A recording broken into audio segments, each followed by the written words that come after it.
Usually जब मेरा पहली बार वेलकम हुआ था ना, जब मैं साइन अप हुआ बिजनेस में और मुझे मेरा अपलाइन ने बोला कि तुम्हारा वेलकम होगा, तो मुझे लगा कि शायद कोई फूल माला पहनाएंगे मुझे, शायद मुझे कोई book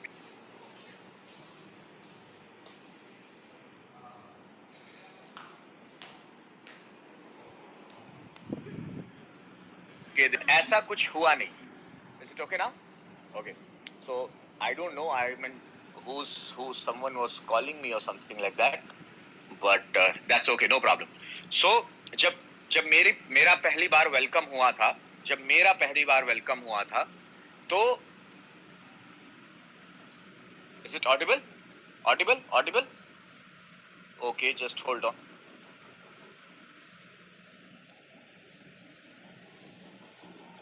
Am I okay? Is it audible? Okay, perfect. पहली बार है, हम लोग थोड़ा देसी लोग हैं, तो थोड़ा टेक्निकल इधर उधर चलता है भाई, टेंशन मत लेना।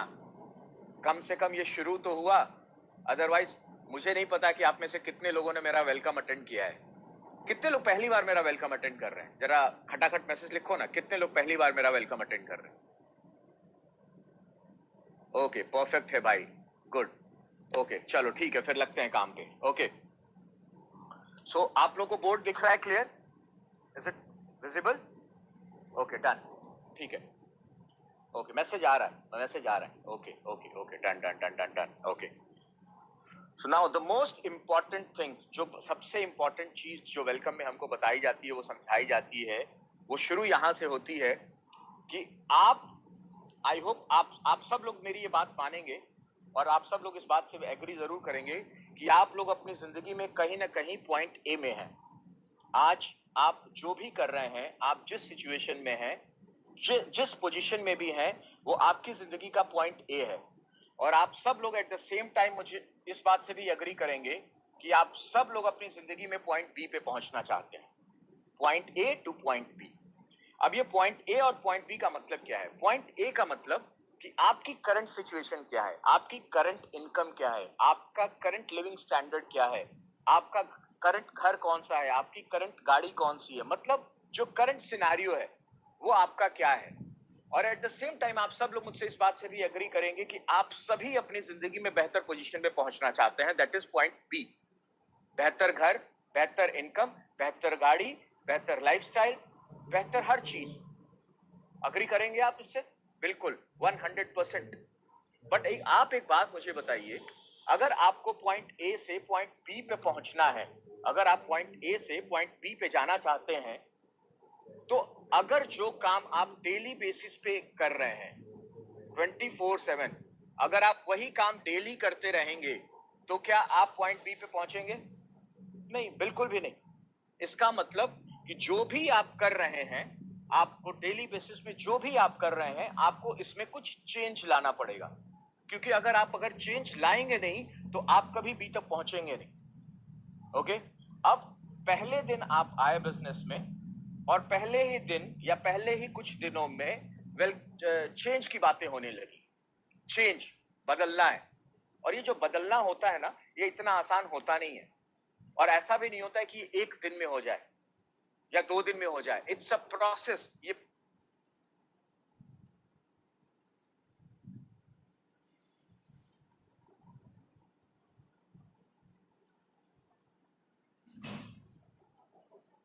बदलना होता है। ओके, अपने आप को, that is what we will talk. अभी हम इसको डिटेल में भी बात करेंगे। बट अब आप मुझे ये बताओ, ये बदलना यहां पे होना चाहिए, यहां पे होना चाहिए, यहां पे होना चाहिए, या यहां पे होना चाहिए? आइडियली यहां पे होना चाहिए। अगर ये शुरू में, तो आप आगे पहुंचेंगे, तभी तो आप आगे जाएंगे, अदरवाइज तो आप वहीं अटके रहेंगे। ओके, सो जो पॉइंट हमारा निकल के आता है वो है चेंज। बदलना पड़ेगा, कुछ तो अपग्रेड करना पड़ेगा, कुछ तो चेंज करना पड़ेगा। करेक्ट? ओके, अब करते हैं अपने बिजनेस में कि 2 तरीके के चेंज होते हैं। किसी भी, अपने बिजनेस में ही नहीं, किसी भी इंसान के बारे में अगर हम बात करें, तो यूजुअली उसमें चेंज सिर्फ 2 तरीके का होता है, या तो इंटरनल चेंज, इंटरनल, और या फिर एक्सटर्नल। इंटरनल चेंज या एक्सटर्नल चेंज। इंटरनल चेंज और एक्सटर्नल चेंज का मतलब क्या हुआ? इंटरनल चेंज का मतलब होता है जो थॉट प्रोसेस के लेवल पे होता है, जो माइंडसेट के लेवल पे होता है चेंज, जो हम सोचते हैं, जो समझते हैं, उस लेवल पे जो चेंज होता है उसको बोलते हैं इंटरनल चेंज। और जो चेंज एक्शन के लेवल पे होता है, जो हम काम करते हैं, जो हमारा शेड्यूल बनता है, जो हम काम करते हैं, फिजिकल वर्क करते हैं, उसको बोलते हैं एक्सटर्नल चेंज। एग्जाम्पल से समझाता हूं, एग्जाम्पल से आपको चीजें ज्यादा बेहतर समझ में आएंगी। एग्जाम्पल इज, लेट्स से कि अगर आपको शादी के लिए लड़की को या लड़के को देखने जाना है, अगर शादी के लिए लड़की को या लड़के को देखने जाना है, तो सबसे पहला थॉट प्रोसेस कहां आता है? आप उसकी तैयारी कैसे करते हो? आप उसकी तैयारी करते हो यहां, दिमाग से, थॉट प्रोसेस में। सबसे पहले आप ये सोचते हो कि मुझे लड़की या लड़के को देखने जाना शादी के लिए, तो या लड़का या लड़की वाले मुझे देखने आ रहे हैं, तो मुझे अच्छा दिखना है। और जब मुझे अच्छा दिखना है, जब मुझे अच्छा दिखना है, अगर मेरा दिमाग पहले उसको एक्सेप्ट करता है कि मुझे अच्छा दिखना है और कैसे अच्छा दिखना है, तब मैं उस पर काम करना शुरू करता हूं कि मैं पार्लर जाऊंगा, अच्छे कपड़े पहनूंगा, ऐसे करूंगा, वैसे करूंगा, and that is what is external change. But जो सोच पहले मेरे दिमाग में आ रही है, उसको बोलते हैं इंटरनल चेंज। अब आप एक बात समझो कि इस बिजनेस में इन दोनों में से कौन सा चेंज सबसे ज्यादा इंपॉर्टेंट है? कौन सा चेंज सबसे ज्यादा इंपॉर्टेंट है? इंटरनल चेंज या एक्सटर्नल चेंज? कौन सा चेंज सबसे ज्यादा इंपॉर्टेंट है? सबसे ज्यादा इंपॉर्टेंट। और मैं क्यों बोल रहा हूं सबसे ज्यादा इंपॉर्टेंट, इसको समझना है, क्योंकि मैक्सिमम लोग जो बिजनेस में सक्सेसफुल नहीं होते हैं या जो बिजनेस में अटक जाते हैं किसी रीजन की वजह से या किसी भी कारण से, वो इसी बात में कंफ्यूज हो जाते हैं कि कौन सा चेंज पहले करना है, इंटरनल चेंज पहले करना है या एक्सटर्नल चेंज पहले करना है। कौन सा चेंज पहले करना है, इंटरनल या एक्सटर्नल? हाउ या व्हाई? ओके, सो सबसे पहला चेंज जो आपको करना है वो ये है कि आपको फोकस करना है इंटरनल चेंज पे। अभी हम डिटेल में बात करेंगे what is this internal change. You have to focus more on internal change, but maximum लोग गलती क्या करते हैं? They start focusing on external change. भाई कैसे, किसको क्या बोलना है, कैसे करना है, कैसे क्या बताना है। भाई हाउ वाला पार्ट बाद में डिस्कस करेंगे, वो बात की बात है। सबसे पहले जरूरी है इंटरनल चेंज। हाउ कैसे, वो बाद में हो जाएगा। ओके, इस एग्जांपल से अगर मैं आपको एक बात बोलूं, आपको मैं बोलूं आपको कि आपको दिल्ली से जयपुर जाना है, ये रहा मैप और ये रही गाड़ी, और आपको दिल्ली से जयपुर जाना है। मैं आपको पूरा कैसे जाना है ये भी बता रहा हूं, क्या गाड़ी से जाना है, कैसे, मैप क्या है, ड्राइवर कौन होगा, ये सब मैं आपको बना करके दे रहा हूं कि आप दिल्ली से जयपुर जाओ। ओके, क्या आप जयपुर नहीं, आप पूछोगे क्यों जाना है। अभी दूसरा सिनेरियो मैं आपको बोलता हूं, मैं बोलूं कि आपको दिल्ली से जयपुर जाना है 3 घंटे में, कैसे क्या उससे कोई मतलब नहीं है, लेकिन अगर आप दिल्ली से जयपुर पहुंच गए 3 घंटे में, तो ये गारंटी है कि जयपुर पहुंचते ही आपको 5 करोड़ रुपए मिलेंगे। अगर ऐसी सिचुएशन आपके सामने रख दी जाए, तो आप पूछोगे भाई कैसे जाऊंगा, गाड़ी कहां से मिलेगी, बस स्टैंड कहां है, ड्राइवर कौन होगा, डीजल कौन डलाएगा, पेट्रोल कौन डलाएगा। ऐसा कुछ नहीं होने वाला है। आप तुरंत, तो आपका दिमाग तुरंत काम करेगा और आप इस बात पे लग जाओगे कि भाई मुझे जयपुर पहुंचना है, क्योंकि जयपुर पहुंच करके मुझे वो 5 करोड़ रुपए लेने हैं। So important is why, important is कि क्यों करना है मुझे। दूसरा एग्जाम्पल मैं आपको देता हूं, लेट्स से कि ये दीवार है, लेट्स से कि सामने एक दीवार है, और मैं आपको बोलूं कि ये दीवार तोड़ने का हथियार है, ये ढेर सारे इक्विपमेंट्स है, ये जो जिससे आप दीवार तोड़ सकते हैं। साथ में मैं आपको ट्रेनिंग भी देता हूं कि कैसे ये दीवार तोड़नी है, और मैं आपको बोलूं ये दीवार तोड़ दो, क्या आप दीवार तोड़ दोगे? मैक्सिमम लोग ये दीवार नहीं तोड़ेंगे। बट अगर मैं आपसे ये बोलूं कि इस दीवार के पीछे एक रूम है, और उस रूम में आपके फैमिली के लोग अटके हुए हैं या फैमिली वाले लोग फंसे हुए हैं, और उसमें आग लग गई है, और उस रूम से बाहर भागने का कोई रास्ता नहीं है, दीवार तोड़नी ही तोड़नी पड़ेगी। और मैं आपको कोई इंस्ट्रूमेंट नहीं देने वाला, कुछ नहीं बताने वाला, आप दीवार तोड़ोगे कि नहीं तोड़ोगे। आपको कुछ नहीं आता है, आप दीवार सर से भी मार के तोड़ोगे, लेकिन आप दीवार तोड़ोगे जरूर, क्योंकि आपको पता है कि अगर आपने दीवार नहीं तोड़ी तो उसके पीछे जो आपका परिवार फंसा है उसमें जल के मर जाएगा। So it is very important to understand that this, ये जो internal change है ना, इस पे सबसे ज्यादा फोकस करना है। Okay, let's discuss internal changes और क्या क्या है ये internal changes. Okay,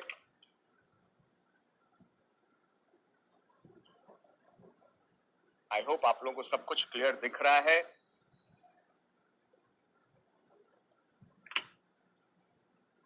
okay, let's talk about internal change. The first internal change which you have to focus on is your why or your dream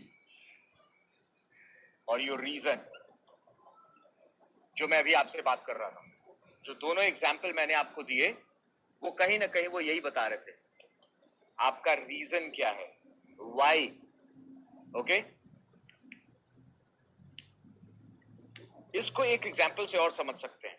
एक और बड़ा अच्छा सा एग्जाम्पल है, जो लोग पहली बार अटेंड कर रहे हैं उनको पहली बार उनको शायद एग्जाम्पल ज्यादा बेहतर समझ में आएगा, और जो लोग पहले से सुन चुके हैं उनको शायद और बेहतर समझ में आएगा। अगर एक कुत्ता है, एक जंगल में एक कुत्ता है, कुत्ते को छोड़ते हैं, लेट्स से एक जंगल में एक खरगोश है और एक जंगली भेड़िया है। ओके, खरगोश जो भेड़िया है, जो जंगली भेड़िया है, वो 3-4 दिन से उसको खाना नहीं मिला है और वो किसी ना किसी शिकार की तलाश में है, और सडनली उसको सामने एक खरगोश दिखाई देता है। आपको क्या लगता है क्या करेगा वो भेड़िया? उसको दौड़ाना शुरू करेगा। अब भेड़िया खरगोश को दौड़ाना शुरू करता है, 1 घंटे, 2 घंटे, 3 घंटे, 4 घंटे, 5 घंटे, 6 घंटे, 10 घंटे दौड़ाता रहता है, पूरे दिन दौड़ाता है बट पकड़ नहीं पाता है। और फाइनली थक हार के भेड़िया खरगोश से ये कहता है कि भाई 2 मिनट रुको, थोड़ी देर रुको, थोड़ी बात करते हैं। खरगोश थोड़ी देर पे जाके रुक जाता है और कहता है कि ठीक है, मैं नजदीक तो नहीं रुकूंगा, क्योंकि पता अगर मैं नजदीक रुका तो पता नहीं तुम क्या करोगे और कैसे करोगे, इसलिए मैं थोड़ी दूर पे रुकता हूं। और खरगोश थोड़ी देर पे रुक जाता है। भेड़िया ये बोलता है कि एक बात बताओ, मैं तुमसे ज्यादा ताकतवर हूँ? खरगोश बोलता है या यस, आप मुझसे ज्यादा ताकतवर हो। मैं तुमसे तेज भाग सकता हूँ? हाँ, आप मुझसे तेज भाग सकते हो, बिल्कुल तेज भाग सकते हो। तो आप मुझे एक बात बताओ कि मैं इतनी देर से 11 घंटे से मैं आपको दौड़ा रहा हूं और मैं अब तक आपको पकड़ क्यों नहीं पाया? भेड़िया खरगोश को ये बोलता है कि मैं 11 घंटे से दौड़ा रहा हूं बट अभी तक मैं आपको पकड़ क्यों नहीं पाया? आपको क्या लगता है खरगोश ने क्या जवाब दिया होगा? खरगोश ने सिंपल सी बात बोली कि भाई आप किस लिए भाग रहे हो? बोलता है कि भाई मुझे भूख लगी है, मुझे कुछ खाना है, मैं इसलिए भाग रहा हूं, मैं अपने पेट के लिए भाग रहा हूं। खरगोश बोलता है मैं अपनी जान बचाने के लिए भाग रहा हूं। किसका रीजन ज्यादा स्ट्रांग है? किसका वाई ज्यादा स्ट्रांग है? किसका ड्रीम ज्यादा स्ट्रांग है? किसका? और बिजनेस में जब हम बिजनेस शुरू करते हैं ना, तो हम हमेशा हमारा फोकस हाउ पे चला जाता है, कैसे करना है, क्या करना है, कैसे साइन अप करना है, क्या बोलना है लोगों को, कहां पे कौन सी प्लेसमेंट करनी है, कंपनी क्या है, कैसे, हमारा फोकस सबसे पहले उस पे जाता है। जबकि हमारा फोकस सबसे पहले इस पे जाना चाहिए, सबसे पहले हमारा फोकस इस पे जाना चाहिए कि क्यों करना है। और ये इतनी जल्दी समझ में आता नहीं है, इसके लिए मैं अभी एक एक्सरसाइज में बताऊंगा कि आइडियली आपको कैसे करना चाहिए। But let me tell you how I started, how I got switched on in the business. I hope you all know me. आप सबको पता है I belong to a very small place in a place called Deoria. बहुत छोटी सी जगह है UP में, और बहुत ऐसी कोई फेमस जगह नहीं है, बहुत छोटी सी जगह है। Okay, so and I lost my father when I was in 7th class. 7वीं क्लास में था तब पिताजी, I lost my father. So उस टाइम पे जब 7th क्लास में when you lose your father, then the biggest problem, the biggest challenge with you is कि भाई आगे कैसे होगा, आगे करियर कैसे बनेगा, आगे जिंदगी कैसे चलेगी, मतलब कि आगे खर्चा किससे मांगूंगा। ओके, सो सिचुएशन मेरे सामने आई थी, तो मेरे लिए यही था कि भाई इसका एक ही सॉल्यूशन है कि पढ़ लिख करके, ठीक से मेहनत करके, कुछ पढ़ लिख करके कुछ बन जाऊं, या तो डॉक्टर या इंजीनियर, ताकि जल्दी से जल्दी मैं अपना काम कुछ कर पाऊं, और जल्दी से जल्दी अपना काम कुछ कर पाऊं तो मैं अपनी जिंदगी बना सकता हूं। और मैंने ठीक ठाक से पढ़ाई करी। पापा के जाने के बाद दादाजी थे, चाचा जी लोग थे, उन लोगों ने मुझे पढ़ाया और मैं थोड़ी मेहनत की, डॉक्टर बन गया। डॉक्टर बनने के बाद समझ में आया कि भाई बिना पीजी किए तो डॉक्टर बनने का कोई फायदा ही नहीं है, क्योंकि आज आपको भी अगर किसी किसी बीमारी में जाके किसी को भी दिखाना होगा तो शायद आप भी जाओगे और एक स्पेशलिस्ट को ही अपने आप को दिखाओगे, प्लेन एमबीबीएस को शायद ही कोई दिखाए। सो इसलिए मैंने कहा कि ठीक है, एमबीबीएस के बाद मैं पीजी कर लेता हूं, and I was doing my DNB medicine from Subharti medical college Meerut. And during that time जब मैं ये कर रहा था, मैं डेली सुभारती में था, मैं प्रैक्टिस करता था, और डेली इमरजेंसी में यूजुअली हर इमरजेंसी में 2-4 हार्ट अटैक के पेशेंट्स आते थे जिनको मैं ट्रीट करता था। देयर वाज उस टाइम पे there was a call from my grandfather. बाबा का मेरे फोन आया कि भाई मंटू, मेरे सर में दर्द हो रहा है। मुझे मंटू बोलते थे कि सर में मुझे दर्द हो रहा है। तो मैंने उनको बोला कि सर में दर्द हो रहा है तो कॉम्बी फ्लेम ले लो। कॉम्बी फ्लेम लेने को मैंने उनको बोला और मुझे लगा कि शायद ठीक हो जाएगा, बट थोड़ी देर बाद उनका फिर से फोन आया कि कॉम्बी फ्लेम से ठीक नहीं हो रहा है और तबीयत थोड़ा सांस भी फूल रही, तो दिक्कत ज्यादा हो रही है। फिर मैंने भैया को फोन किया तो उन्होंने गांव का ही एक प्रैक्टिशनर था, उसको बुला के बाबा को उन्होंने इंजेक्शन लगवाया। उसके बाद भी ठीक नहीं हुआ और बाबा की तबीयत जब हाथ बिगड़ने लगी तब मुझे लगा कि शायद ये हार्ट अटैक हो सकता है। और इमीडिएटली हम सब लोग तैयार हुए, किसी तरीके से बाबा को हम हॉस्पिटल लेके गए। प्रॉब्लम है जहां पे हम लोग रहते हैं या जिस गांव से हैं हम, प्रॉब्लम वहां पे ये है कि वहां से जो नियरेस्ट हॉस्पिटल है जहां पे हार्ट अटैक का इलाज हो सकता है वो कम से कम 60-70 किलोमीटर दूरी पे है, गोरखपुर में। और मैं डॉक्टर हूं और मैं इस बात को समझता हूं कि हार्ट अटैक क्यों आता है और हार्ट अटैक में गोल्डन रूल क्या होता है या गोल्डन टाइम क्या होता है। हार्ट अटैक होता इसलिए है क्योंकि हार्ट की मसल्स जो पंप कर रही होती हैं उनको भी ब्लड चाहिए होता है, उस ब्लड के थ्रू ऑक्सीजन चाहिए होता है। जब भी उस ब्लड वेसल में ब्लॉकेज होता है, कहीं से भी खून का फ्लो रुक जाता है, तो हार्ट को ऑक्सीजन मिलता नहीं है और जिसकी वजह से मसल्स डैमेज होती है। और सबसे बड़ी प्रॉब्लम यह है कि जब हार्ट की मसल्स डैमेज होती हैं इसकी वजह से, तो वो डैमेज परमानेंट होता है। सो अगर ब्लॉकेज हुआ है और अगर उस ब्लॉकेज को विद इन 3 to 6 आवर्स खोल दिया जाए, चाहे वो एंजियोप्लास्टी से हो, चाहे वो थ्रोम्बोलिसिस से हो, दवाएं दे करके हो, अगर इसको खोल दिया जाए तो वो हार्ट की मसल्स जो डैमेज हुई होती है वो रिकवरी कर जाती है, 100% रिवर्सिबल होता है ये। बट अगर ये इससे ज्यादा लेट हो तो ये परमानेंट डैमेज हो जाता है। And for the first time I realised that incidence, क्योंकि हम लोग बाबा को 6 घंटे के अंदर नहीं पहुंचा पाए थे, लगभग 10 घंटे लग गए थे, कार अरेंज करते करते, इधर उधर से सब करते करते 10 घंटे लग गए थे। और कहीं ना कहीं वो जो उनके हार्ट की मसल्स थी वो डैमेज हो गई।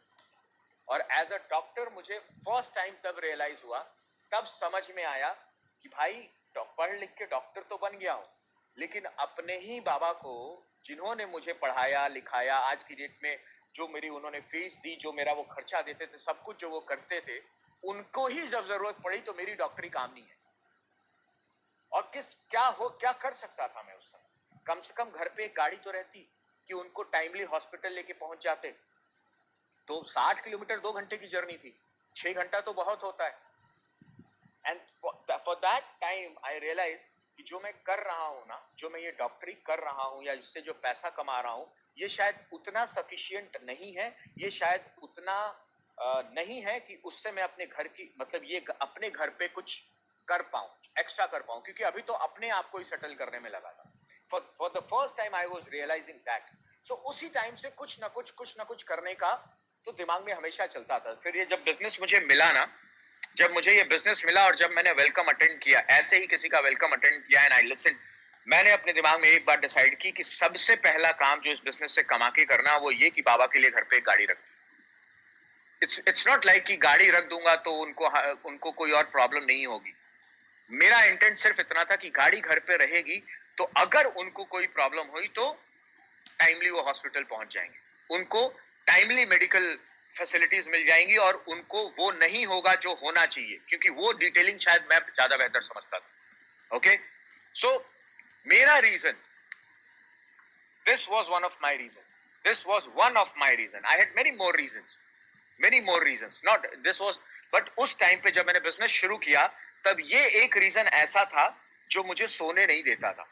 हर रात में ना एक बार को ये जरूर लगता था, जब तक वो गाड़ी नहीं पहुंची या जब तक मैं अपने लेवल पे इंश्योर नहीं कर पाया कि उनको टाइमली हॉस्पिटल पहुंचा सकूं या उनको टाइमली ट्रीटमेंट दिला सकूं, जब तक ये मैंने अपनी तरफ से इंश्योर मैं नहीं कर पा रहा था और मैं करना चाहता था, तो हर रात ना सोते समय मुझे यही लगता था कि भाई कहीं आज ना हो, कहीं आज ना हो, कहीं आज ना हो, कहीं आज ना हो, कहीं आज ना हो। Okay, so you need to figure out, that reason why do you want to do this business. आपको ये फिगर आउट करना पड़ेगा कि आपको ये बिजनेस क्यों करना है, क्योंकि अगर वाई, अगर वो क्यों ढूंढ लिया ना आपने, तो हाउ तो आप ढूंढ ही लोगे। आप इतने स्मार्ट हो कि आप हाउ ढूंढ लोगे। इंपॉर्टेंट ये है कि आप ये ढूंढो कुछ। और उसके लिए मैं एक एक्सरसाइज बताता हूं, सिंपल सी, एक एक एक एक एक एक सिंपल सा लेट्स से एग्जांपल देता हूं। मान लो आप जिस भगवान को भी मानते हो, या जिस भगवान को भी मानते हो, जिस गॉड को भी मानते हो, या अगर भगवान में विश्वास नहीं करते हो, जिस सुपर पावर को भी मानते हो, जो आपको आपको लगता है कि इस सुपर पावर से मुझे हर चीज मिल जाती है या मिल जाएगी, आप जिसको भी मानते हो, अगर मान लो आप रात में सो रहे हो, सडनली आपकी खिड़की पे एक उजाला हो, और जिसको भी आप मानते हो, जिस सुपर पावर को भी मानते हो, वो सडनली वो वहां से प्रकट हो जाए और आपको बोले कि मांग बेटा, 20 चीजें ऐसी मांग जो तू मांगेगा और मैं तुझे दे दूंगा। तू 20 ऐसी चीजें मांग जो तू मांगेगा और मैं तुझे दे दूंगा, बट तेरे पास सिर्फ 30 सेकंड का टाइम है, लेट्स से 1 मिनट का टाइम है। मैं गारंटी के साथ बोल सकता हूं कि आप में से 99% लोगों के पास वो लिस्ट तैयार नहीं होगी कि वो 20 चीजें कौन सी हैं जो आप जिंदगी में चाहते हो, या करना चाहते हो, या पाना चाहते हो, या अचीव करना चाहते हो। क्योंकि हम अपनी पुरानी जिंदगी में इतने मशगूल हो चुके हैं, पुरानी जिंदगी में इतने इन्वॉल्व हैं, इतने बिजी हैं कि हमको सिचुएशन, कंडीशन ने कभी ये सोचने का मौका ही नहीं दिया कि हम पैदा क्यों हुए, हम धरती पे आए क्यों हैं, वो कौन से कुछ काम है जो हमको करने चाहिए या कर लेने चाहिए। 1 मिनट के टाइम में अगर आप ये सोचो ना कि आपको ये नहीं पता है कि आपको मांगना क्या है, तो देने वाला क्या देगा भाई? देने वाला क्या देगा? क्यों देगा? आपको पता ही नहीं है क्या चाहिए। So this is that one thing, ये वो चीज है जो मैं आपसे बोलने जा रहा हूं, जो आज आपको करना है। अगर आपने पहले किया है तो आपको फिर से करना है। आप मेरी बात ध्यान से सुनना, and you all have to do this today, और आज ही खत्म करना है।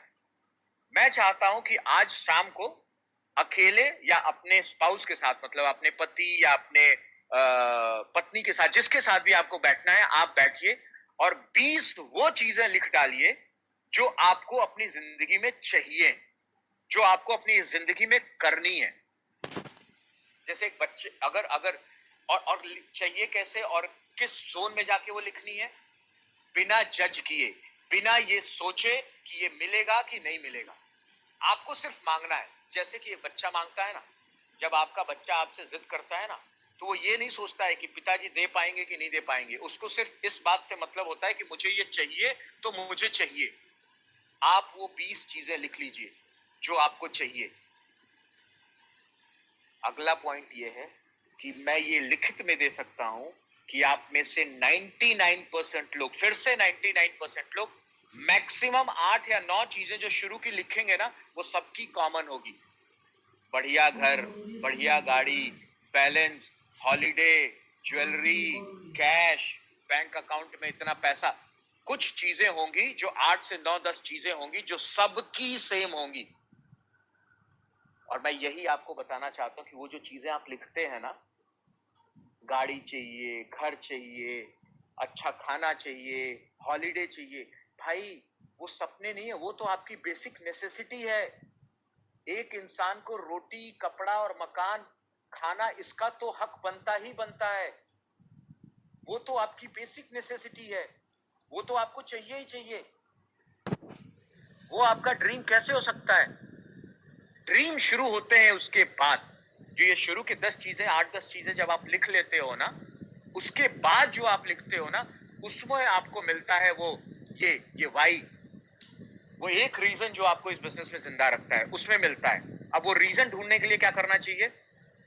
बैठिए आप। और मैं ये बात बता रहा हूं कि ये जब तक 20 चीजें ना हो जाएं, तब तक आप उठेंगे नहीं। इसको खत्म करके ये 20 या उससे ज्यादा चीजें लिख करके ही उठेंगे।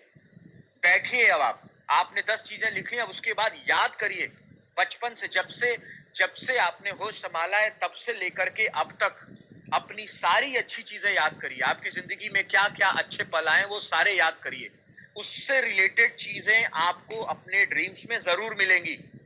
आपको ऐसा नहीं लगता कि आप कुछ ऐसी चीजें करें जो जो जो चीजें आपको बहुत अच्छी लगती थी, बट बिकॉज आज आज इस जिंदगी में आप इतने बिजी हो गए कि आप वो नहीं कर पा रहे हैं, चाहे मम्मी पापा के साथ हॉलीडे पे जाना हो या कुछ भी करना हो। कई ऐसी चीजें होंगी आपको याद आएंगी जो आप दोबारा जिंदगी में करना चाहते हैं बट कर ही नहीं पाए। लिखिए उसको अपने ड्रीम में। फिर दूसरा फेज इसका करिए, हर वो इंसिडेंट्स याद करिए जिसने आपको अपनी जिंदगी में बहुत तकलीफ पहुंचाए हैं, बहुत तकलीफ पहुंचाए हैं, और वो रीजन, वो सारे पॉइंट्स जिसने आपको आपकी जिंदगी में बहुत परेशान किया, बहुत तकलीफ पहुंचाए हैं, कहीं ना कहीं आप पीछे मुड़ के देखेंगे उसका इन्वॉल्वमेंट, उसका रिलेशन पैसे से जरूर होगा। वो लिखिए कि दोबारा जिंदगी में ऐसी चीजें अगर आई तो आप उसी तरीके से सफर नहीं करोगे जैसे पहली बार हुआ था। बहुत बार शायद ह्यूमिलिएशन हुआ हो, आपको कहीं आपकी बेइज्जती हुई, कुछ भी हो सकता है, anything, bad experiences of your life, बुरा वक्त जो आपका बीता था। जब आप ये अच्छा वक्त और बुरा वक्त इनको याद करेंगे और इसमें से अपना रीजन निकालेंगे ना भाई, तब आपको मिलेगा ये वाई, तब आपको मिलेगा ये वाई, तब आपको ये मिलेगा भाई। 90% लोग जो बिजनेस छोड़ जाते हैं ना भाई, जो 90% लोग जो बिजनेस नहीं सक्सेसफुल होते हैं, नहीं कर पाते हैं, वो इस वजह से नहीं सक्सेसफुल हो जाते हैं, हो पाते हैं क्योंकि वो ये नहीं ढूंढ पाते हैं, वो हाउ पे लगे रहते हैं। भाई क्या बोलूं तो साइन अप हो जाए, भाई क्या बोलूं तो ये कर ले, वो हाउ पे फोकस करते हैं, वो ये भूल जाते हैं कि भाई इस पे फोकस करो, करना क्यों है।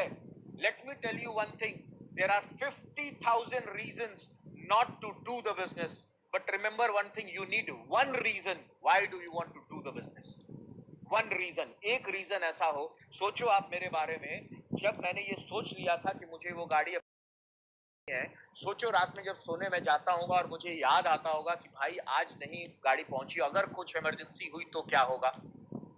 आपको क्या लगता है, नींद आती होगी, चैन आता होगा? नहीं होता था भाई। आप सोचो आज आप लिखोगे कि भाई मेरी ड्रीम कार ऑडी है या i20 है या लेट्स से मारुति है, अगर रात में मारुति 800 नहीं आई आपके घर के सामने या ऑडी नहीं खड़ी हुई आपके घर के सामने, तो क्या आपकी नींद चली जाती है? क्या आप उठ के बैठ जाते हो बिस्तर से? नहीं ना। सो वो एक रीजन चाहिए कि उसकी याद आते ही ना आपकी खोपड़ी घूम जाए, आप उठ के बैठ जाओ, आपकी नींद चली जाए। इसीलिए कहते हैं कि सपने वो होते हैं जो सुलाते नहीं है, सपने वो नहीं होते, सपने वो नहीं होते हैं जो रात में सोते हुए देखे जाते हैं, सपने वो होते हैं कि जब उनकी याद आ जाए तो नींद कल चली जाए। सो आस्क योरसेल्फ, आपकी जिंदगी का वो एक रीजन, वो दो रीजन, वो तीन रीजन, चार रीजन, वो कौन सा ऐसा रीजन है जिसके लिए आप कुछ भी कर गुजरने को तैयार हो, कुछ भी कर करने को तैयार हो।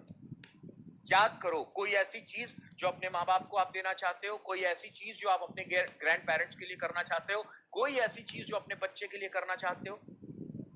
Let me tell you one thing, maximum लोग पता है क्या बोलते हैं कि भाई मैं ये बिजनेस ना अपने बच्चों को अच्छे स्कूल में पढ़ाने के लिए करना चाहता हूँ, अच्छा पैसा आएगा तो अच्छा स्कूल एंड ऑल।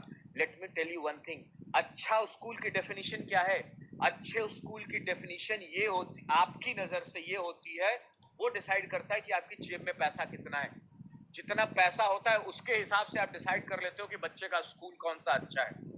आप कभी एक्स्ट्रा एफर्ट नहीं मारते हो कि भाई बेस्ट स्कूल कौन सा है। बेस्ट स्कूलिंग दुनिया में सिंगापुर जैसी जगहों पे होती है।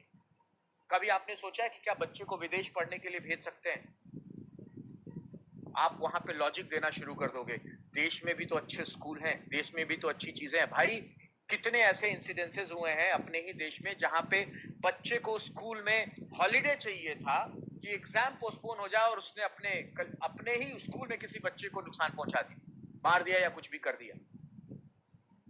सो it is important for you to realise this reason, this dream, this why. मैं इसको और भी बोलता हूं, भाई धरती पे पैदा किस लिए हुए हो आप धरती पे पैदा क्यों हुए? कभी आपने सोचा है, कभी बैठ के ये एक बार भी दिमाग लगाया है कि धरती पे आए क्यों हैं? क्यों आए हो भाई? आए हो 20-25 साल आप नौकरी करोगे और चुपचाप चले भी जाओगे, इसलिए नहीं आए हो भाई।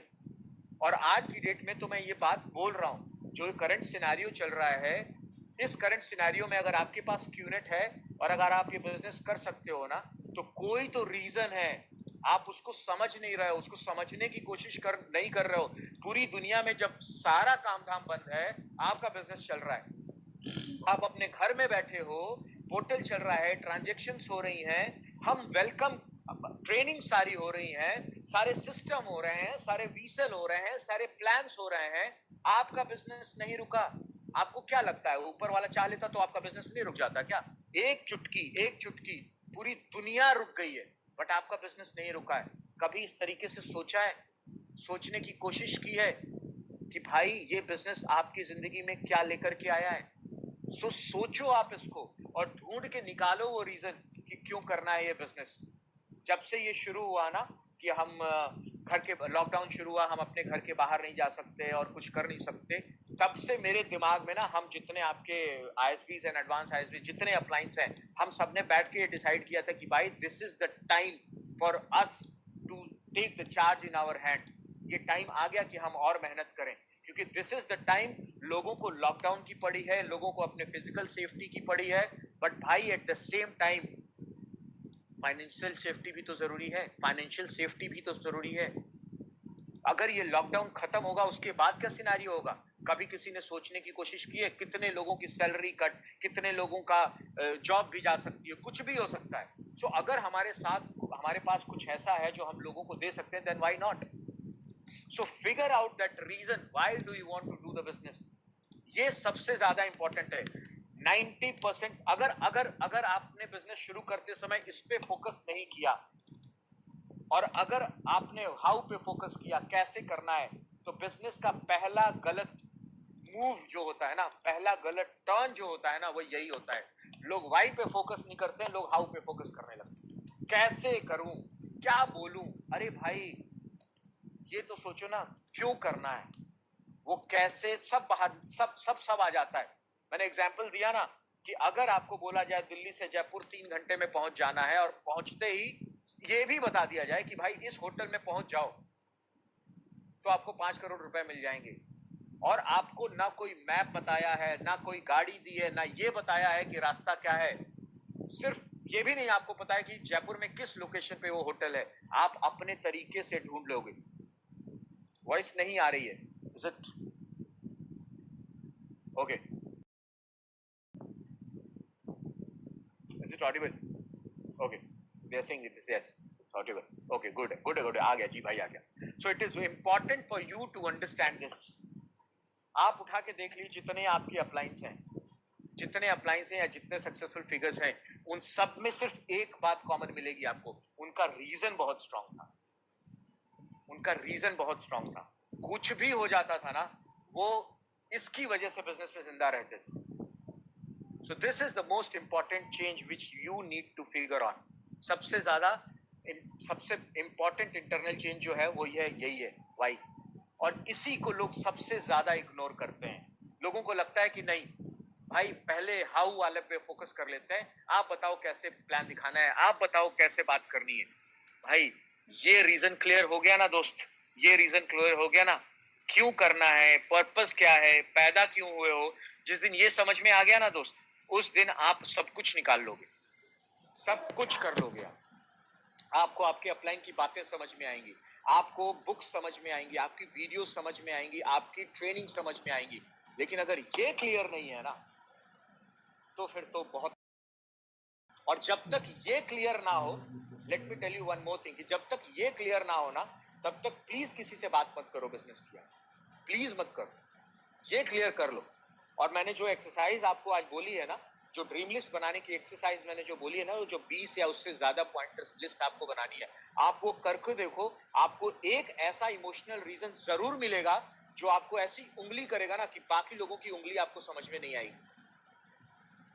वो जो लोग थोड़ी सी उंगली होते ही लोग डर जाते हैं ना, भगवान क्या हो गया, ऐसी उंगली अपने लिए ढूंढ लो ना कि बाकी कुछ समझ में ना आए।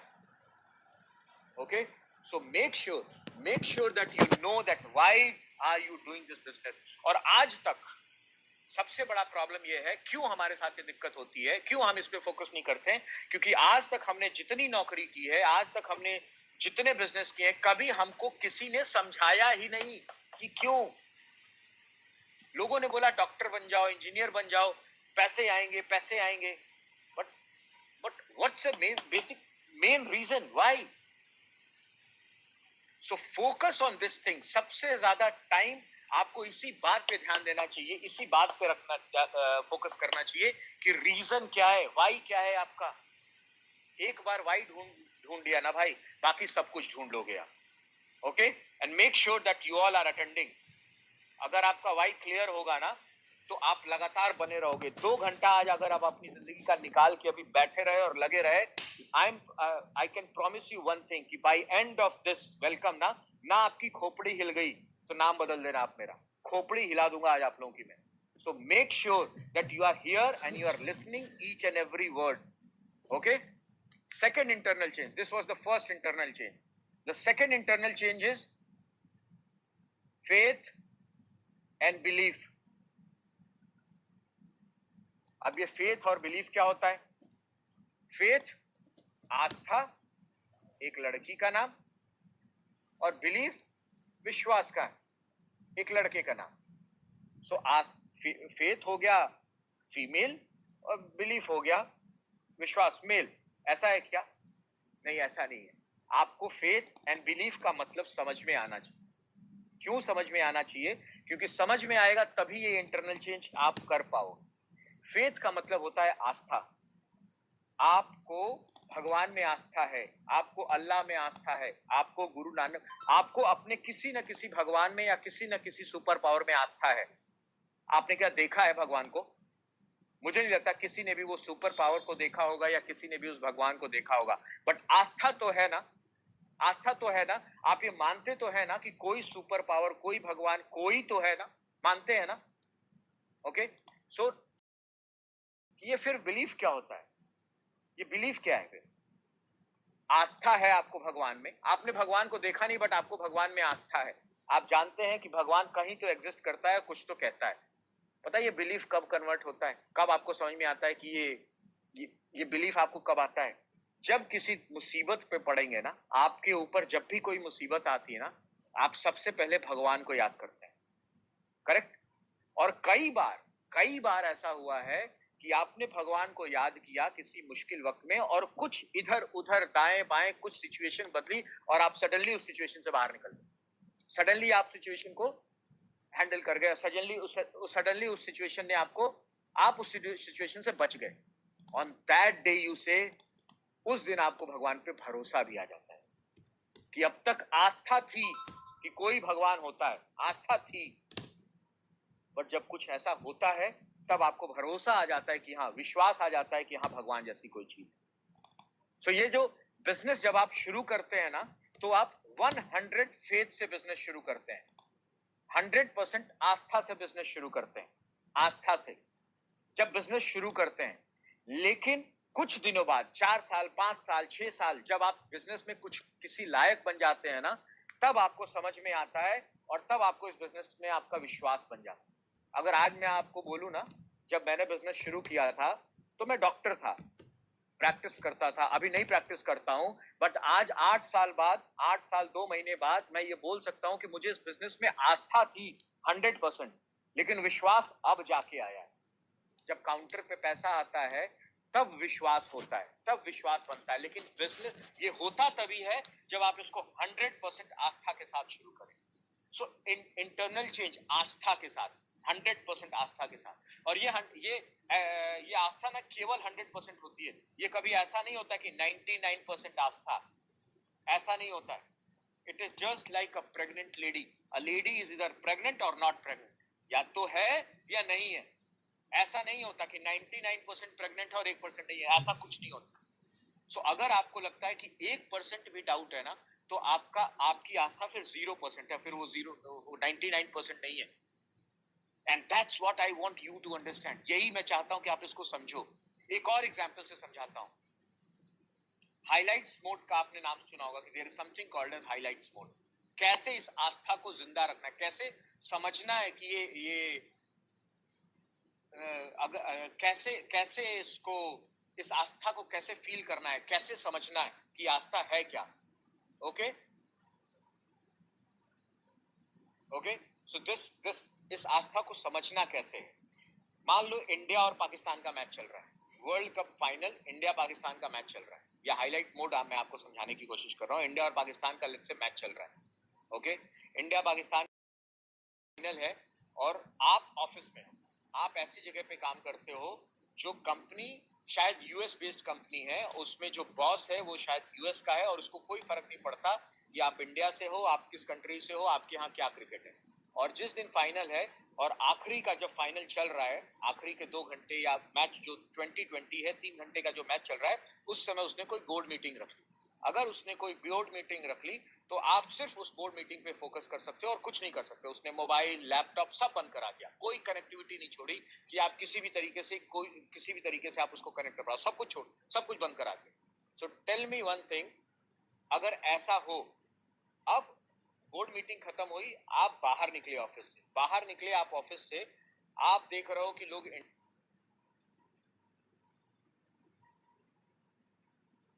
लगता है कि बस अब तो इंडिया हारी जाएगी, अब तो इंडिया हारेगी ही हारेगी, ओके। नाउ जब इंडिया की बैटिंग आती है और आप हाइलाइट्स देख रहे हो, अगर आप India okay, someone said no, I'm not reading the comments, basically I'm focusing on this कि ये चल रहा है कि नहीं चल रहा है, ओके। इंडिया का बैटिंग शुरू होती है और बैटिंग शुरू होते ही 20 रन पे 3 लोग आउट हो जाते हैं, तीन तीन लोग आउट हो जाते हैं। 50 रन तक होते होते विराट कोहली भी आउट, रोहित शर्मा भी आउट और धोनी भी आउट। अब आप जरा वो सिचुएशन सोचो कि उस सिचुएशन में आपके दिमाग में क्या बात आएगी।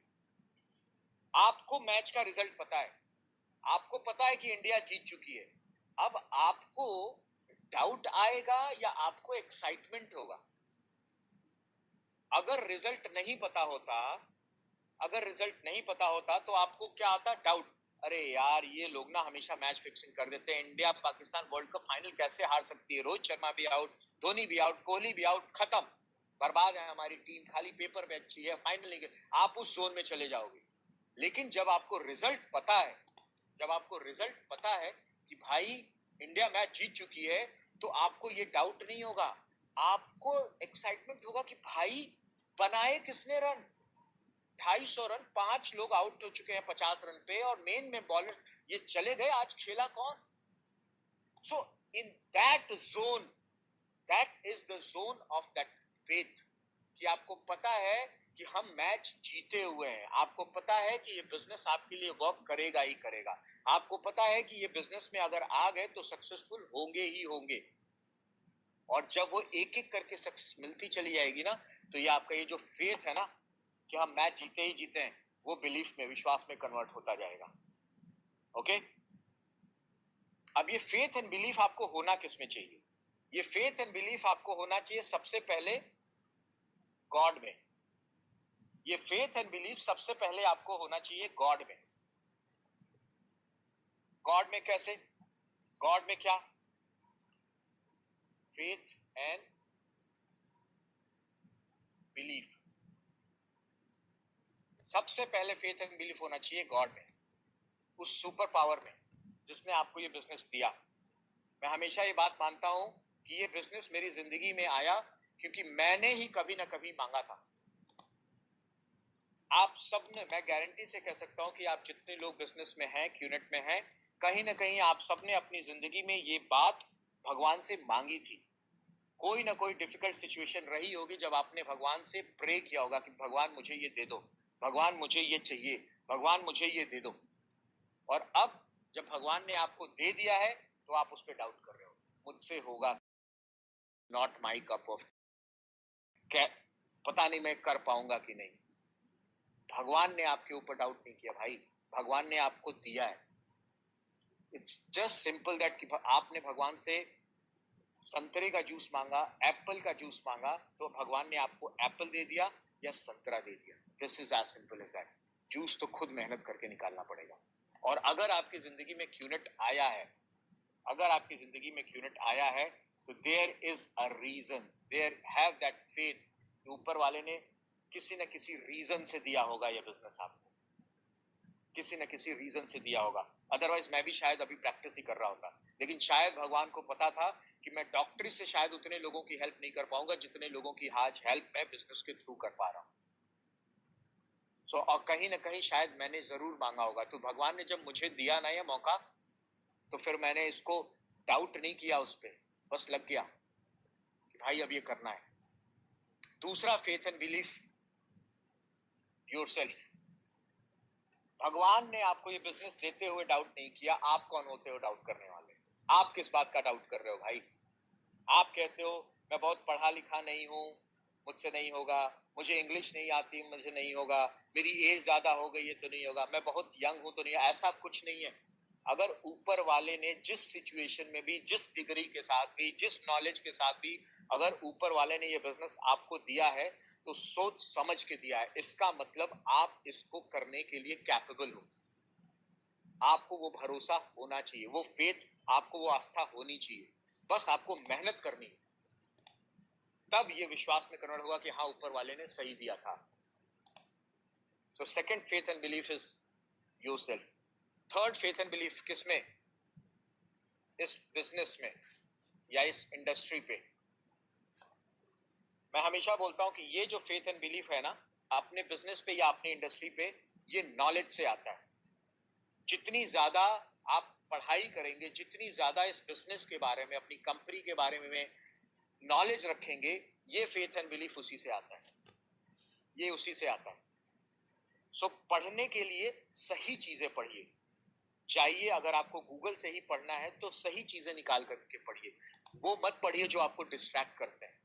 ओके, आप सही चीजें पढ़िए, अपने अपलाइन से सही चीजों को समझिए। और मैं हमेशा बोलता हूं कि भाई इस पे बहुत काम किया जाना चाहिए, क्योंकि यही है जो आपका फेथ पे ना डाउट डालता है। 1%, 0.1% भी अगर इसने डाउट डाल दिया ना, तो फिर मुश्किल हो जाती है।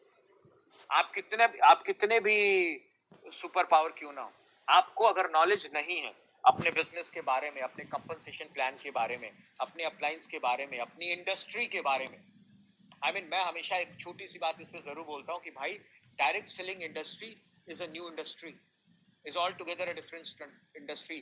किसी जमाने में आटा देकर के चावल लेते थे, उसको बार्टर सिस्टम बोलते थे। किसी जमाने में कोई सामान लेने घर से बाहर ही जाना पड़ता था। कभी किसी ने नहीं सोचा था कि भाई सब्जी भी घर पे डिलीवर हो सकती है ऑनलाइन। बट आज की डेट में ऑनलाइन हो रहा है ना, ये सब हो रहा है ना, तो चीजें बदल रही हैं। अपनी इंडस्ट्री को जानो आप लोग, और जानोगे कैसे? नॉलेज, वीडियोस, किताबें। ये गड़बड़ तभी होता है जब आप अपनी नॉलेज अपग्रेड नहीं करते हो। चौथी चीज, चौथा फेथ एंड बिलीफ जिस पे होना चाहिए वो है आपका सिस्टम और आपकी team. Let me tell you one thing, बहुत से लोग हैं ना जो अपने अप्लायंस पे डाउट करते हैं कि अरे यार ये अप्लायन। भाई एक बात बताऊं, जिसने भी आपको साइन अप किया है ना, जो भी आपका अप्लायन है ना, कोई तो रीजन है। आपने अपना अप्लायन खुद नहीं चूज किया था, आपका अप्लायन आपके पास आया था, कोई तो रीजन होगा। आप समझो कि मुझे साइन अप किया ओनील भाई ने, ओनील भाई के सिस्टर है शिप्रा, वो बैंगलोर में थी, बैंगलोर के, और उनके जो अप्लायन थे वो थे दिल्ली में। दिल्ली में रहने वाला बंदा साइन अप करता है किसी को बैंगलोर में, और बैंगलोर में रहने वाली लेडी साइन अप करती है किसी को दिल्ली में, और फिर मैं साइन अप होता हूं और मैं दिल्ली में रहता हूं। तो ये जो सर्कल घुमाया ऊपर वाले ने, कोई तो रीजन होगा ना भाई। There is a reason why you are part of this team, why you are part of this system. There is a reason, and have faith in this. And I am telling you कि अपने business में QNet is a company, बहुत ढेर सारी टीमें हैं। The fastest growing team of QNet is infinity. The fastest growing part of that team is Sachin भाई's team. Sachin भाई's टीम की टीम का फास्टेस्ट ग्रोइंग पार्ट इज माते का टीम, शिप्रा's team, and we are part of that team. Okay, so make sure that you have that 100% faith in the system, in the business, in yourself and God. Okay, next let's talk about the next internal change. The next internal change is the priority. आप याद रखना, ये सारे internal changes मैं अभी summarise भी करूंगा, आप लिखते जाना कि ये इंटरनल चेंजेस क्या हैं। The third internal change is priority. Priority का मतलब क्या? अभी आपकी जिंदगी में आपकी नौकरी थी, आपकी फैमिली थी, और आपके पास सिर्फ 24 आवर्स थे, 24 घंटे ही थे सातों दिन खर्च करने के लिए, और आपका पूरा शेड्यूल फिक्स है। मंडे का, ट्यूसडे का, वेडनेसडे का, थर्सडे का, हर दिन का आपका शेड्यूल पूरी तरीके से फिक्स है कि नहीं? पूरा फिक्स है। अगर आपका शेड्यूल पूरी तरीके से फिक्स है, अगर आपका शेड्यूल पूरी तरीके से फिक्स है, तो उसी में अब आपको ये बिजनेस भी करना है, उसी में अब आपको ये बिजनेस भी करना है। तो इसका मतलब आपको अपने 24 घंटे का वो जो शेड्यूल है ना, उसमें इसको एडजस्ट करना है। जो डेली 2 घंटे 4 घंटे का ये जो बिजनेस है, उसको इसमें एडजस्ट करना है। सो अब उन्हीं 24 घंटे में से डेली बेसिस में 3-4 घंटे का टाइम आपको निकालना है। और ये तभी हो सकता है जब आप इसको प्रायोरिटी में सेट करें कि कौन सा काम पहले, फिर उसके बाद कौन सा काम, फिर उसके बाद कौन सा काम, फिर उसके बाद कौन सा काम, फिर उसके बाद कौन सा काम। सो सबसे पहली प्रायोरिटी जो आपको सेट करनी है वो है गॉड, ह्यूमैनिटी। ह्यूमैनिटी, इनफैक्ट इसको हम एथिक्स भी बोल सकते हैं। भगवान, ह्यूमैनिटी, इंसानियत, सच्चाई से काम करना। The first priority should be this. ये बिजनेस ना कभी लोगों का सक्सेसफुल नहीं बना सकता। ये कभी नहीं हो सकता कि लोगों का नुकसान हो और आपका बिजनेस चल जाए। हो ही नहीं सकता, हो ही नहीं सकता। ओके, हो ही नहीं सकता। और हमेशा वो जो होता है ना, आदत होती है, हमको लगता है कि बिजनेस में ना थोड़ा बहुत इधर उधर करेंगे तो चलेगा। भाई, लोग किसी भी प्रोफेशन में थोड़ा बहुत इधर उधर कर सकते हैं, लेकिन यहां नहीं हो सकता। यहां नहीं हो सकता। एकदम क्लियरली आपको बता रहा हूं। अगर आपने कुछ सोच रखा है कि किसी को कुछ गलत बोल के साइन अप कर लूंगा, किसी को कुछ घुमा के साइन अप कर लूंगा, नहीं भाई, प्लीज मत करना, ये प्लीज मत करना। और ये अभी क्लियर कर लो। मैंने बोला ना इंटरनल चेंज, अभी यहाँ पे क्लियर कर लो कि ये बिजनेस तो सच बोल के ही करना है। ये बिजनेस तो सच बोल करके ही करना है। ये बिजनेस बिना सच बोले नहीं होगा। This is as simple as that. लोगों की हेल्प करके ही आप आगे बढ़ सकते हो इस बिजनेस में, and that's what the first priority should be. और इनफैक्ट आगे भी, अगर मान लो आप बिजनेस में कहीं ट्रेनिंग में जा रहे हो, कहीं प्लान में जा रहे हो, खुदा ना खास्ता अगर आपको कहाँ कोई दिखता है कि कोई एक्सीडेंट हो गया या कोई मेडिकल इमरजेंसी हो गई, प्लीज ट्रेनिंग में मत जाओ। आप वो मेडिकल इमरजेंसी अटेंड करो अगर आप उसमें कुछ कर सकते हो तो। आप उस एक्सीडेंट वाले बंदे को हॉस्पिटल पहुंचाओ अगर आप वो पहुंचा सकते हो तो।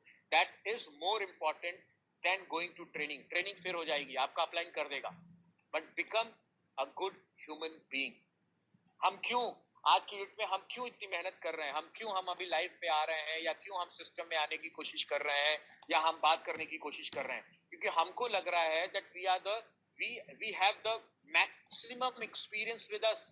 और अब जब हम टेक्नोलॉजी के थ्रू ही काम कर रहे हैं, then why not to talk to each and every one of you. मैंने आज तक आप में से शायद 1000-2000 लोगों का वेलकम लिया होगा, बट आज approximately 10,000 people are attending welcome as of now. कभी इधर कभी उधर करके 5-4 they, but they are attending.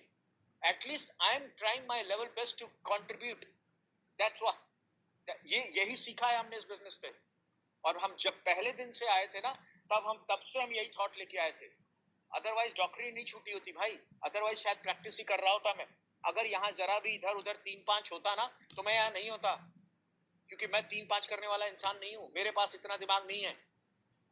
Okay, so the first priority is God और humanity. The second priority is your family. The second priority is your family. अब ये family excuse नहीं बनना चाहिए। अब ये फैमिली एक्सक्यूज नहीं बनना चाहिए। मोस्ट ऑफ द टाइम हम इसी को एक्सक्यूज बना लेते हैं। मान लीजिए अभी तो आप सब लोग घर पे हैं, और अभी उसकी भी बात करेंगे, जो आप लोग घर पे हैं आपको क्या करना चाहिए। बट यूजुअली मान लीजिए जैसे अपलाइन आपका बोलता है कि भाई संडे को सिस्टम आना है, Sunday is the family day, Sunday is the family day. And let me explain that family day, वो कैसा फैमिली डे होता है। संडे के दिन, छुट्टी का दिन जो होता है ना, I can connect with 3-5. It is, I don't know क्या है, किसी का तो कुछ होगा. They are saying it's good. So Sunday का दिन यूजुअली फैमिली डे होता है. फैमिली डे, राजा साहब सुबह सुबह जागेंगे, टीवी के सामने बैठेंगे, रिमोट लेंगे और चैनल बदल बदल के सेम न्यूज देखेंगे. एक ही न्यूज हर चैनल पे आ रही होती है. और राजा साहब उठ के ये करेंगे, जो क्वीन है घर की वो उठेंगी और किचन में जाके काम करेंगी. बच्चों को पता ही नहीं होता वो क्या करेंगे. इसको हम फैमिली डे समझते हैं, इसको हम हॉलीडे समझते हैं. No it is not, no it is not. अगर आपको फैमिली के साथ ही कुछ स्पेंड करना है ना, तो आइडियली ये होना चाहिए कि आप तीनों लोग, पूरा परिवार, बच्चे, बीवी एंड पतिदेव, सब लोग एक साथ बैठ के या तो खाना खाएं या कहीं जाएं किसी holiday. That is called as family time. Actually हमने देखा ही नहीं ना कि अच्छा फैमिली टाइम होता क्या है. जब हमने देखा ही नहीं कि अच्छा फैमिली टाइम क्या होता है, तो हमको पता क्या, हमको पता होना चाहिए ना कि अच्छा फैमिली टाइम होता क्या है. Okay, so family do the business. Family should not be a reason to give excuse in the business. ये वो reason होना चाहिए.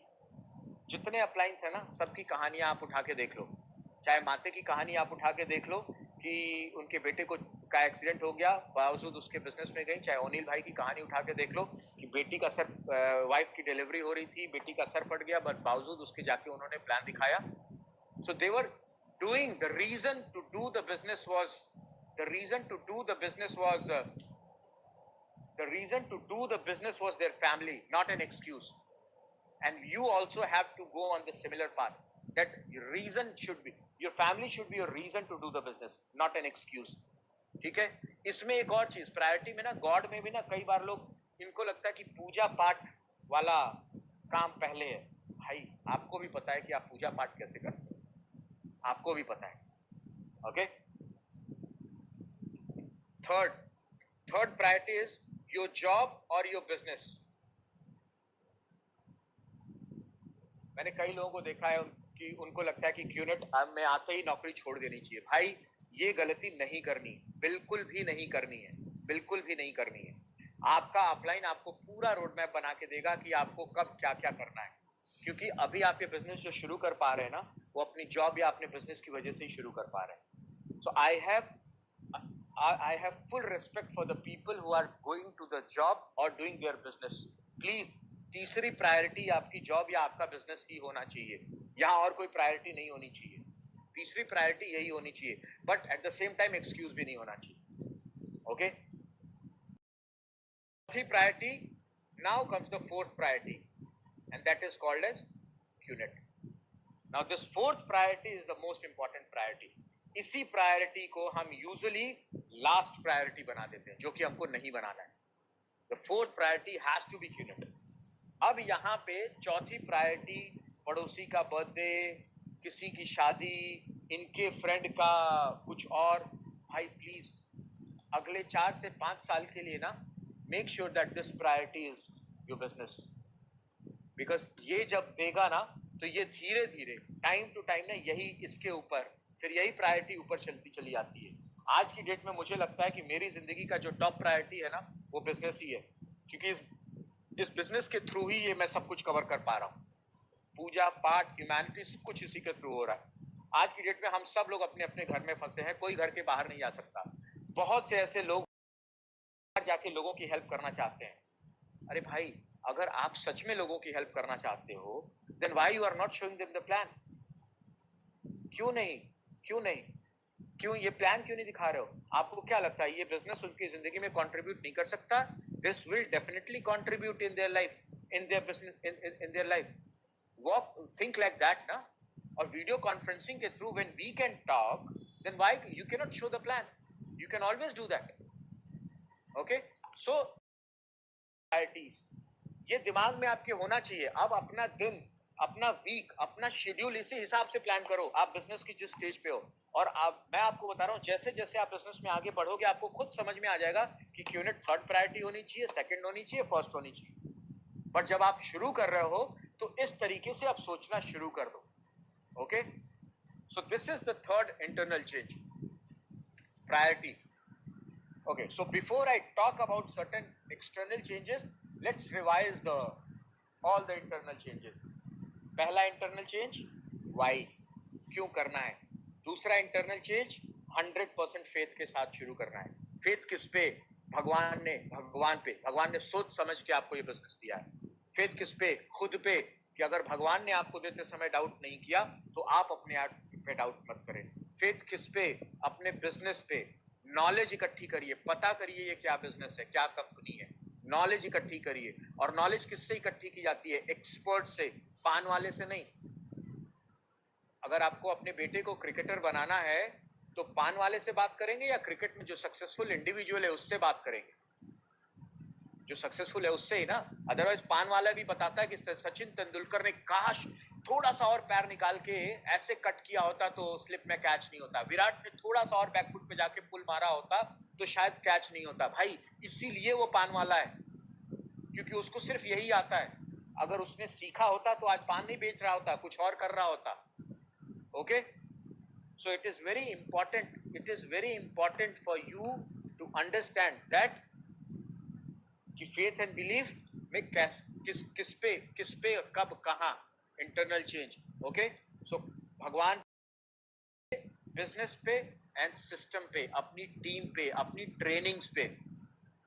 Late me tell you one thing कि अपने बिजनेस में ना, कोई भी इस बिजनेस का नेटवर्क मार्केटिंग या डायरेक्ट सेलिंग इंडस्ट्री का सबसे बड़ा ड्रॉबैक क्या है? हर आदमी अपने तरीके से करता है। हर आदमी अपने तरीके से कुछ भी बोल सकता है, हर आदमी अपने तरीके से कुछ भी कर सकता है, सबको आजादी है, क्योंकि आपके ऊपर कोई फाइन नहीं है। अभी आप में से कितने लोग ऐसे हैं जो अपनी नौकरी पे जाते हैं या कोई भी काम करते हैं, बट बिकॉज ऑफ आपके बॉस की वजह से आपके अंदर होता तो कुछ है लेकिन आप बोल नहीं पाते। वो कंट्रोल यहाँ नहीं है, वो कंट्रोल यहाँ नहीं है, और यही सबसे बड़ा ड्रॉबैक है। इसीलिए लोग शायद इसको बुरा भला बोलते हैं, कंट्रोल नहीं है। But let me tell you one thing, why we do this, why this system is important. System इसलिए इंपॉर्टेंट है क्योंकि मुझे लगता है पढ़े लिखे समझदार इंसान को सिर्फ करेक्ट नॉलेज दे दो तो उसको पता होता है कि मुझे क्या करना है और क्या नहीं करना है। उसको बिल्कुल अच्छी तरीके से पता होता है मुझे क्या करना है, नहीं करना है। आप लोग इतने बेवकूफ नहीं है, आपको पता है, और मेरा काम है आपको सिर्फ सही बात बताना। उसको समझ के करना नहीं करना मुझे पता है, आप इतने मैच्योर हैं कि आप करेंगे कि नहीं करेंगे। और मैं आपके सर पे आपका कोई भी अपलाइन आपकी कनपट्टी पे बंदूक लेकर के आपसे ये बिजनेस नहीं करा सकता। वो सिर्फ आपको सही रास्ते, सही डायरेक्शन में रास्ता दिखा सकता है, सही नॉलेज दे सकता है। बाकी करने के लिए आप खुद समझदार हैं। ओके, सो पहली प्रायोरिटी वाई, दूसरी priority faith and belief, sorry पहले इंटरनल चेंज वाई, दूसरा internal change faith and belief, तीसरा इंटरनल चेंज क्या? प्रायोरिटीज। पहली प्रायोरिटी ह्यूमैनिटी, गॉड। दूसरी प्रायोरिटी फैमिली, तीसरी प्रायोरिटी आपका अपना बिजनेस या नौकरी।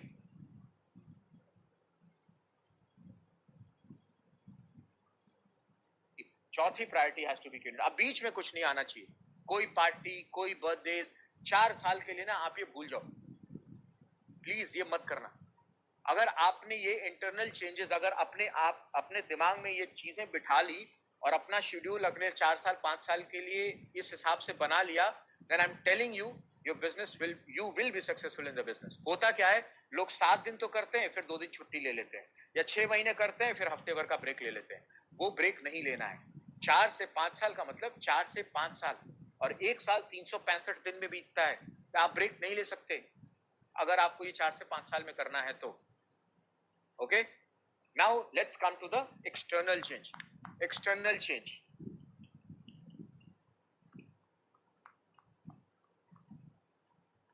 External change. अगर आपको इंटरनल चेंजेस के पॉइंटर्स समझ में आ गए हैं तो एक्सटर्नल चेंज में ज्यादा दिक्कत आपको नहीं होगी। आप खटाखट ये बात समझ में आने लगेगा, खटाखट इंटेंट समझ में आने लगेगा और आप ये करने लगेंगे। सो इंटरनल चेंज में क्या था? पहला इंटरनल चेंज था लिस्ट। पहली थी ड्रीम लिस्ट, जो मैंने आप लोगों को बोली शुरू में भी, मैंने ड्रीम्स में बता दिया था जब हम वाई की बात कर रहे थे कि वो 20-22 पॉइंटर्स आपको लिस्ट बनानी है। ड्रीम लिस्ट में एक चीज और मैं आपको जरूर समझाना चाहूंगा जो आपको करना चाहिए। जब ये ड्रीम लिस्ट तैयार हो जाए ना, जब ये 20-22 या जितनी भी ड्रीम लिस्ट आप बनाते हो 20+ की, जब आपको ये ड्रीम लिस्ट आपकी तैयार हो जाए ना, तो what you have to make sure is कि डेली रात में before going to sleep daily रात में सोते समय, डेली रात में सोने से पहले अपने ये सारे ड्रीम्स को एक बार पढ़ना जरूर चाहिए और फील करना चाहिए कि अगर वो ड्रीम पूरा हो गया तो आप कैसे फील करोगे। अगर आपके पास वो गाड़ी आ जाए, वो घर आ जाए, वो जो इमोशनल मोमेंट था, जो आप अगर उसको अच्छा वाला जो मोमेंट था, अगर वो उसको फिर से जिए, या वो जो बुरा मोमेंट था उसको अगर आप अपनी जिंदगी में ना आने दें, तो how will you feel? Start practising this also. If you have any doubt regarding this, talk to your upline. They will also tell you how to do this. But you have to make sure that you have this dream list and you visualize this dream list. Second dream list is the name list. Name list का मतलब क्या? किसी भी business में ना raw material होता है, किसी भी बिजनेस में रॉ मटेरियल होता है, और वो रॉ मटेरियल को यूज करके ही वो बिजनेस में आगे बढ़ा जा सकता है और प्रोडक्ट आगे जाके सेल आउट किया जा सकता है या यूज किया जा सकता है. Okay, this is the name list is the most important raw material in the business. अब इस नेम लिस्ट को का मतलब क्या हुआ? आपको मिनिमम 300 लोगों की नेम लिस्ट बनानी है. कुछ लोग 500 कहते हैं, कुछ लोग 1000 भी कहते हैं, बट मैं बोलता हूं कि मिनिमम 300 लोगों की लिस्ट बनानी है. और लिस्ट कैसे बनानी है? एक डायरी लेना है और ये 300 लोगों का नाम उसमें लिखना है. क्या आपके मैक्सिमम लोगों को जब हम किसी से पूछते हैं ना कि आपके पास 300 लोगों की लिस्ट है क्या, तो मैक्सिमम लोग कहते नहीं है. बट आप सोचिए, जब आपकी शादी हुई होगी या आप किसी को जानते हो जिसकी शादी हुई होगी, आपके घर में अगर कोई शादी हुई होगी, तो क्या वहां 300 लोग नहीं आए थे? शायद 500-600 लोग आए हों. Okay, so what you have to do is you have to write down the names of these 300 or more people without even thinking कि भाई ये साइन अप होंगे कि नहीं हो.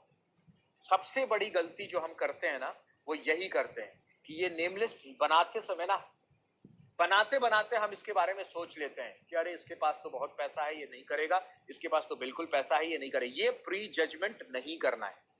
आपको ये 300 से 500 लोगों की नेम लिस्ट, 500 लोगों की नेम लिस्ट बनानी है. लिखना है अपनी डायरी में, इनका नाम लिखना है. क्योंकि व्हाई लिखना है? क्योंकि आज नहीं तो कल आप साइन अप भले ही ना करें, बट कोई ना कोई आपकी टीम का कहीं ना कहीं से इन लोगों को आपकी टीम में साइन अप कर देता है.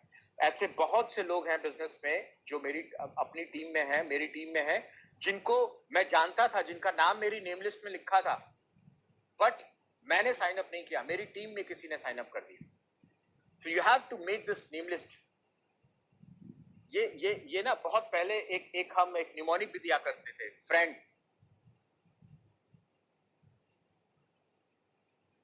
फ्रेंड्स करके हम एक निमोनिक भी बनाया करते थे. एफ से फैमिली वालों का सबका नाम, आर से रिलेटिव्स,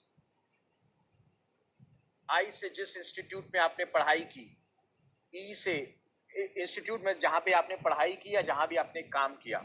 ओके, ई से एजुकेशन, जहां से आपने एजुकेशन ली. एन से नेबर्स, कोई पड़ोसी. डी से आपके डॉक्टर्स, आप देख लीजिए, डी से डॉक्टर्स भी बोला है, डॉक्टर्स को भी साइन अप करने के लिए बोला है. S for any social circle, banker, CA, जो भी आपके लोग जिनको भी आप जानते हो. सो अगर इन कैटेगरीज के हिसाब से सोचे तो आप शायद सबका नाम लिख लेंगे. जिस इंस्टीट्यूट में आपने नौकरी की, जहां एजुकेशनल इंस्टीट्यूट में आपने पढ़ाई की. अगर मैं अपनी बात करूं तो मेरे बिजनेस में नर्सरी से प्राइमरी स्कूल में जिन लोगों के साथ में पढ़ता था, वहां से टीम के लोग साइन अप हैं. प्राइमरी के बाद से जब मैं 12th तक पढ़ने गया तो वहां के भी लोग साइन अप हैं. 12th के बाद जब मैं कोचिंग करने गया, वहां के लोग साइन अप हैं. उसके बाद मैंने 1 साल बीडीएस की, वहां के लोग साइन अप हैं. बीडीएस के बाद एमबीबीएस की, वहां के लोग साइन अप हैं. एमबीबीएस के बाद पीजी की, वहां के लोग साइन अप हैं. पीजी करने के बाद जहां नौकरी कर रहा था, वहां के लोग साइन अप हैं. और उसके बाद तो क्यूनेट में ही आ गया. और क्यूनेट में आने के बाद भी जिन्होंने मुझे लोन में हेल्प किया, जिन्होंने मुझे कोई फाइनेंशियल हेल्प करने में हेल्प की, जो मेरे they all are signed up.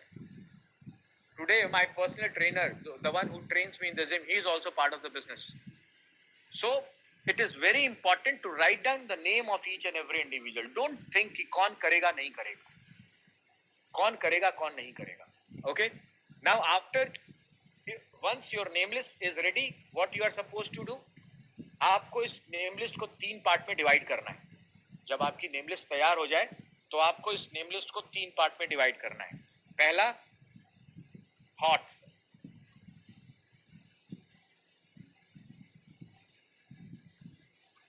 पहला is it okay, it's like this, okay, the first is hot, second is warm, third is cold. hot, warm and cold. और hot, warm and cold का मतलब ये नहीं होता कि इनके लुक वाइज इनका नाम डिवाइड करना है। hot, warm and cold. hot वो लोग होते हैं, hot वो लोग होते हैं जो आपकी जिंदगी में बहुत इंपॉर्टेंट रोल प्ले करते हैं, जिनका आपकी जिंदगी में बहुत इंपॉर्टेंस होती है, मतलब आपकी जिंदगी इनके बगैर कुछ नहीं है। ये वो लोग हैं, जब आप जाओगे ना 4 कंधों पे, तो ये 4 कंधे हैं आपके। एक एग्जांपल से समझाता हूं। लेट्स से कि आप अभी लेट्स से कि आप किसी ऐसे शहर में रहते हो जहां कोई बहुत भयानक बीमारी फैल गई है, और वो ऐसी बीमारी है कि जिसको होगी वो मरेगा। वो कोरोना जैसी नहीं है कि कुछ लोग ठीक भी हो जाएंगे। वो ऐसी बीमारी है कि अगर वो हो गया तो आपको मरना है। और रात में जैसे आप सो रहे थे वैसे ही आप सोए हैं, और सडनली वो जो सुपर पावर आई थी ना, शुरू में आपको 12, 20, 22 ड्रीम सपने आपके पूरे करने वाले कि आप ये मांगो और मैं पूरी कर दूंगा, वही सुपर पावर फिर से अपीयर होती है और आपको बोलती है कि ये ले 5 टैबलेट, ये 5 टैबलेट जो लोग खा लेंगे वो 5 बचेंगे, बाकी सब मर जाएंगे। तो ये वो जो 5 टैबलेट आपको मिलेगी वो कौन खाएगा? सबसे पहली टैबलेट तो आप खुद खाओगे कि भाई मैं जिंदा रहूंगा तभी तो बाकी को ले आके दूंगा। सबसे पहली टैबलेट तो मैं खाऊंगा, और बाकी की वो जो 4 टैबलेट मैं जिन 4 लोगों को दूंगा वही लोग मेरे हॉट हैं। इनके साथ फेथ, बिलीफ, ट्रस्ट इतना बड़ा होता है, इतना स्ट्रांग होता है कि ये चारों लोग जो आप बोलो वो करने को तैयार हैं, जो वो बोले वो आप करने को तैयार। ये वो 4 लोग हैं। अब ये हॉट कितने हो सकते हैं? ये कितने भी हो सकते हैं, डिपेंड करता है, बट कम से कम 5 तो होते ही होते हैं। 5 या 6 तो होते ही हैं, और कई जगहों पे उससे भी ज्यादा होते हैं। मैं हमेशा बोलता हूँ कि हॉट कभी खत्म नहीं होते, हॉट कभी खत्म नहीं होते, हॉट हमेशा हॉट होते हैं। I mean, वो फेथ एंड बिलीफ ऐसा बन ही जाता है। मैंने अपने जिम ट्रेनर को ऐसे ही साइन अप किया, उसको भरोसा था कि मैं जो कर रहा हूँ वो सही है। मेरा बैंकर ऐसे ही साइन अप हुआ, उसको भरोसा था मैं जो कर रहा हूँ वो सही होगा। सो the first category is the hot. अब आप सोचना शुरू कर दो कि आपके दिमाग में कौन से वो लोग हैं जिनसे आप बहुत प्यार करते हो, जिनके बिना आपकी जिंदगी किसी लायक नहीं है। आप सोचो कौन से वो लोग हैं जिनके बिना आपकी जिंदगी बिल्कुल अधूरी है, कोई फायदा नहीं है जिंदगी जीने का अगर वो लोग नहीं है तो। ये वो लोग हैं। अगर मैं अपनी बात करूं तो ऑब्वियसली कुछ फ्रेंड्स हॉट होते हैं, कुछ फैमिली मेंबर्स हॉट होते हैं, but you should understand the importance of hot. क्यों? क्योंकि अगर मान लो आप यहाँ पे हो, अगर आप बिजनेस में यहाँ पे हो, तो आपको भी पता है कि ये ऊपर की जो पोजीशंस हैं ये सबसे ज्यादा इंपॉर्टेंट है। ये ऊपर की जो पोजीशंस हैं ये सबसे ज्यादा इंपॉर्टेंट है, और आइडियली ये सारी पोजीशंस आपके हॉट को जानी चाहिए। क्यों जानी चाहिए हॉट को? हॉट को इसलिए जानी चाहिए ताकि नीचे जो भी काम करो ना, ताकि आप इसके नीचे जो भी काम करो ना उसका बेनिफिट इनको मिले। हॉट इसलिए नहीं साइन अप करते कि वो आपके लिए काम करेंगे।